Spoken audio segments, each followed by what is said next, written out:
ठीक है बच्चों, आप सभी का स्वागत है कैरियर टेक एकेडमी में। ठीक है, हम लोग कल क्या पढ़े थे भाई? हम लोग टोपोलॉजी तक पढ़ लिए थे। आज हम लोग क्या पढ़ेंगे? आज हम लोग पढ़ेंगे नेटवर्किंग डिवाइस। ठीक है, कि नेटवर्किंग में कौन कौन सी डिवाइसेस यूज़ होती हैं। ठीक है, नेटवर्किंग डिवाइसेस वो इक्विपमेंट होते हैं जिनके द्वारा दो या दो से अधिक कंप्यूटर या इलेक्ट्रॉनिक डिवाइस को आपस में कनेक्ट किया जाए। ठीक है, ये ध्यान रखना है कि क्या जिनके द्वारा दो या दो से अधिक, ठीक है, कंप्यूटर या इलेक्ट्रॉनिक डिवाइस को आपस में कनेक्ट किया जाता है जिससे कि वो आपस में डेटा शेयर कर सकें और कम्युनिकेशन कर सकें। ठीक है, ये जो डिवाइस ये सब काम करते हैं उन्हें हम लोग क्या बोलते हैं? उन्हें हम लोग बोलते हैं नेटवर्किंग डिवाइस। ठीक है, टाइप्स ऑफ नेटवर्किंग डिवाइस, पहला है रिपीटर, दूसरा है हब, तीसरा है स्विच, चौथा है ब्रिज, पांचवा राउटर, फिर गेटवे, फिर नेटवर्क इंटरफेस कार्ड और फिर मॉडेम। ठीक है, ये आपके नेटवर्किंग डिवाइस हैं। पहला क्या है? रिपीटर। रिपीटर एक नेटवर्किंग डिवाइस है जो कि डेटा सिग्नल को रिसीव करता है और उस सिग्नल को रीजनरेट तथा रिप्लिकेट करके आगे भेज देता है। रिपीटर ओएसआई मॉडल के फिजिकल लेयर पर काम करते हैं। ठीक है, अब देखिए रिपीटर क्या होता है। जैसे मान लीजिए आपके यहाँ राउटर लगा है और उसका सिग्नल किसी कमरे तक ही जा रहा है, आगे नहीं जा रहा है, तो उसी कमरे में रिपीटर लगा दीजिए। वो क्या करेगा? उस सिग्नल को कैच करेगा और आगे भेजेगा।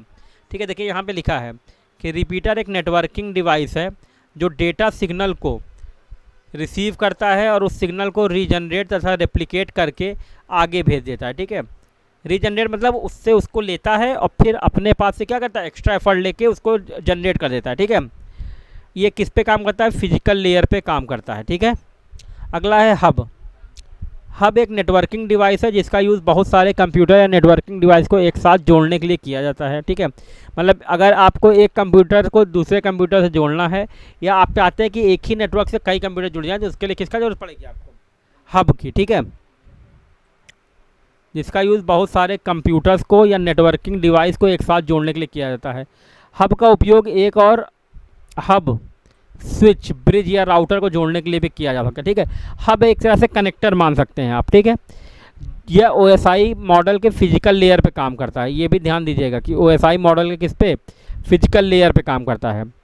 स्विच एक नेटवर्किंग डिवाइस है जो नेटवर्क डिवाइस तथा सेगमेंट को आपस में जोड़ता है। इसे मल्टीपोर्ट ब्रिज भी कहते हैं। ये ओएसआई मॉडल के डेटा लिंक लेयर में काम करता है। ठीक है, ये क्या करता है?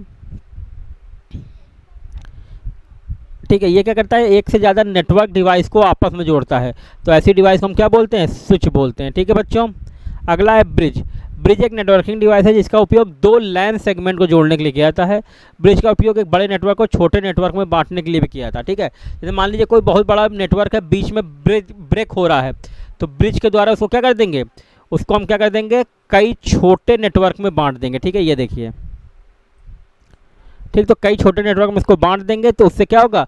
वो अच्छे से काम करेगा, ब्रेक जो है वो कम रहेगा। ठीक है, तो ओएसआई मॉडल के डेटा लिंक लेयर पे काम करता है। राउटर ये एक इंटर नेटवर्किंग डिवाइस है जो कि दो या दो से अधिक नेटवर्क को आपस में जोड़ती है। राउटर डाटा पैकेट, अच्छा, राउटर आप लोग के घर में जो लोग वाईफाई लगवाएंगे तो जो डिवाइस लगता है वाईफाई के साथ उसे राउटर बोलते हैं। ठीक है, उसका क्या काम होता है कि आपके घर में पूरा सिग्नल पहुँचाना। ठीक है, आपके घर में पूरा सिग्नल पहुंचाना। ठीक, राउटर डेटा पैकेट भेजने से पहले राउट निर्धारित करता है। राउट मतलब क्या होता है बच्चों? रास्ता। ठीक है, इसका मतलब क्या होता है बच्चों? ट्रैक या रास्ता।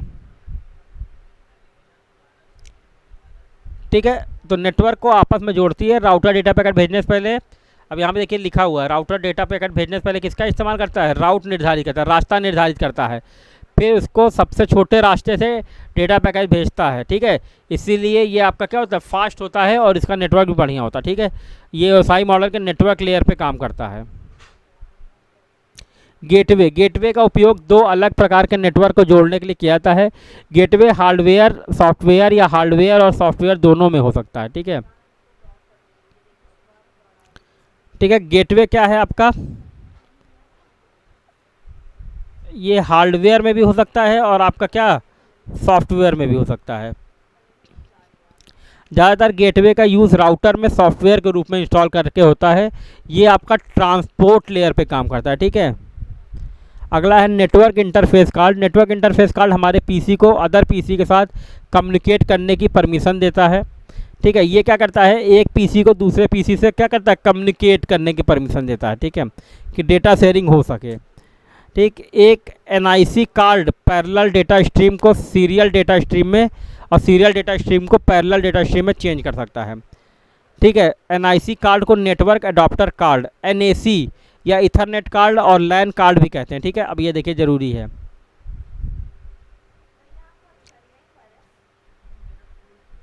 कि अब ये जो है इसका एक नाम ये भी है। ठीक है बच्चों, ठीक, इसको network adapter card, ethernet card और लैन कार्ड भी कहते हैं।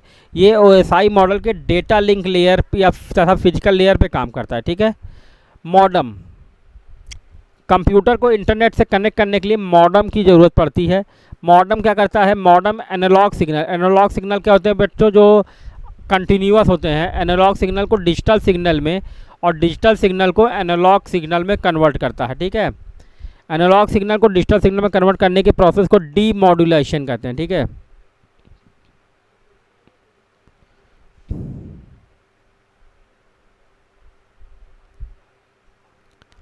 ठीक है, और डिजिटल सिग्नल को एनालॉग में कन्वर्ट करने के प्रोसेस को मॉड्यूलेशन कहते हैं। ठीक है, मतलब आपको अगर ए से डी की तरफ जाना है, एनालॉग टू डिजिटल, तो वो हो जाएगा डीमॉड्यूलेशन।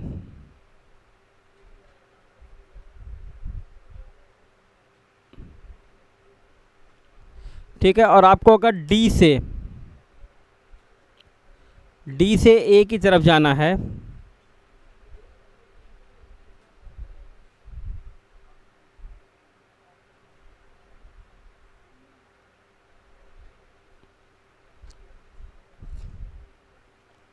ठीक है, अगर आपको डी से ए की तरफ जाना है तो उसको क्या कहते हैं हम लोग, मॉड्यूलेशन कहते हैं।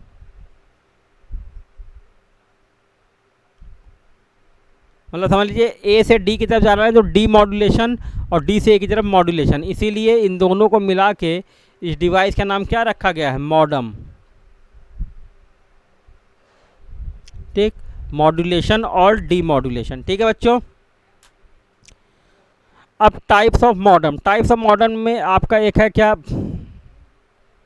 एक्सटर्नल मॉडम और इंटरनल मॉडम। ठीक है, दो टाइप के मॉडम होते हैं आपके, एक एक्सटर्नल एक इंटरनल। अब एप्लीकेशन ऑफ इंटरनेट, इंटरनेट पे क्या क्या काम कर सकते हैं। प्रेजेंट टाइम में इंटरनेट का उपयोग विभिन्न क्षेत्रों में किया जा सकता है, जैसे communication, education, business, entertainment, medicine और शॉपिंग। और ईटीसी का मतलब है कई, जैसे शॉपिंग लिखा ही है, एंटरटेनमेंट लिखा ही है, कम्युनिकेशन लिखा है, ट्रैवलिंग हो गया। ठीक है, और आपका क्या हो गया, बिजनेस लिखा ही है, शॉपिंग भी है, मेडिसिन भी है, बिजनेस, एजुकेशन, ट्रैवलिंग।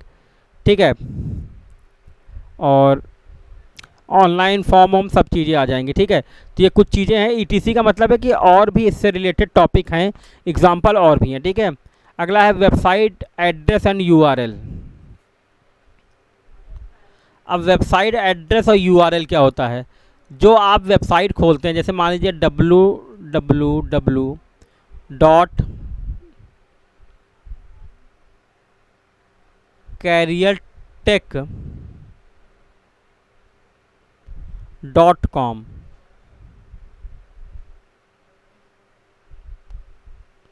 ठीक है, तो ये आपका क्या है, ये वेबसाइट है, यही यूआरएल का नाम है। ठीक है, ये सारी वेबसाइट के लिए क्या होता है बच्चों, अलग अलग होता है, यूनिक होता है। ठीक है, ये हमेशा क्या रहेगा आपका, यूनिक।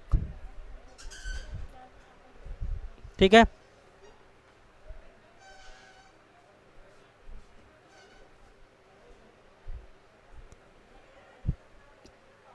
वेब एड्रेस या डोमेन नेम किसी स्पेसिफिक फाइल, डायरेक्टरी या वेबसाइट के पेज का एक एड्रेस होता है। जैसे कि ये देखिए यहाँ पे लिखा है careertechacademy.com। ठीक है, इसे यूआरएल भी कहा जाता है। आमतौर पर वेबसाइट का एड्रेस वेबसाइट के होम पेज को रिप्रेजेंट करता है। ठीक है, किसी भी वेबसाइट का एड्रेस प्रोटोकॉल डोमेन नेम के साथ शुरू होता है और डोमेन टाइप के साथ फिनिश हो जाता है, ठीक है। तो एड्रेस को हम लोग क्या बोलते हैं, यूआरएल, यूनिवर्सल रिसोर्स लोकेटर, ठीक है, यूनिफॉर्म रिसोर्स लोकेटर,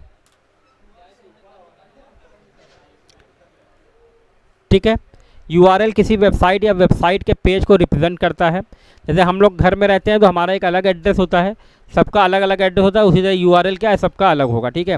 यूआरएल किसी वेबसाइट का या पेज को रिप्रेजेंट करता है या आपको किसी पेज तक ले जाता है। अब जैसे आपको गूगल खोलना है तो आप क्या करेंगे, उसका यूआरएल डालेंगे www.google.com, ठीक है। कैरियर टेक खोलना है तो यहाँ पे देखिए लिखा है careertechacademy.com। फाइल या वेबसाइट का एड्रेस होता है। यूज़र इंटरनेट से वेब पेज प्राप्त करने के लिए इस एड्रेस का उपयोग करते हैं, ठीक है, http careertechacademy.com। Protocol world wide web, domain name और सब डोमेन, ठीक है। ये आपका क्या है, प्रोटोकॉल है, हाइपर टेक्स्ट ट्रांसफ़र प्रोटोकॉल, ठीक है। ये आपका क्या है, ठीक, वर्ल्ड वाइड वेब है, www यहाँ लिखा रहेगा, ठीक है। डोमेन नेम है, तो ये आपका क्या है बच्चों, ये पूरा पूरा आपका डोमेन नेम है, ठीक है। और ये आपका क्या है, सब डोमेन .com। .com का मतलब ये है कि ये कमर्शियल फाइल है,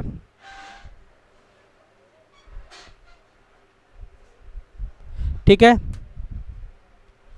type of URL, absolute URL. Absolute URL में क्या होता है, एब्सोल्यूट यूआरएल में इंटरनेट पर फाइल को सर्च करने के लिए आवश्यक सभी इन्फॉर्मेशन होती है। इसमें protocol, host name, folder name, file name का क्या होता है, इस्तेमाल होता है, ठीक है। जैसे ये रिलेटिव क्या है, रिलेटिव यूआरएल में आमतौर पर केवल फोल्डर नेम और फाइल नेम या सिर्फ फाइल नेम होता है। हम रिलेटिव यूआरएल का यूज़ तब कर सकते हैं जब हम उसी फाइल या उसी सर्वर पर स्थित होते हैं, ठीक है। एब्सोल्यूट में हमें सेम फाइल या सेम सर्वर पर होने की जरूरत नहीं है, पर रिलेटिव पे हमें क्या है, देखिए ये ध्यान रखिएगा, जब उसी फाइल या उसी सर्वर पर स्थित होते हैं तो हमें प्रेजेंट फाइल पर हमें प्रेजेंट होना पड़ता है, ठीक है। रिलेटिव यूआरएल में ब्राउज़र को सर्वर नाम से या प्रोटोकॉल नाम से आवश्यक रिक्वायरमेंट नहीं होती है, जैसे कि ये, ठीक है। इसमें क्या होता है, प्रोटोकॉल नाम की आवश्यकता नहीं होती है, तो मतलब HTTP की ज़रूरत नहीं है, ठीक है। हाइपर टेक्स्ट ट्रांसफ़र प्रोटोकॉल की ज़रूरत हमें नहीं है, ठीक है। पर एब्सोल्यूट में ऐसा है, ठीक है बच्चों। तो आज के लिए इतना ही रखते हैं। अगली क्लास में हम लोग क्या पढ़ेंगे, अगली क्लास में हम लोग पढ़ेंगे वर्ल्ड वाइड वेब, www, ठीक है। तो आज के लिए इतना ही। हमारे साथ जुड़े रहने के लिए बहुत बहुत धन्यवाद।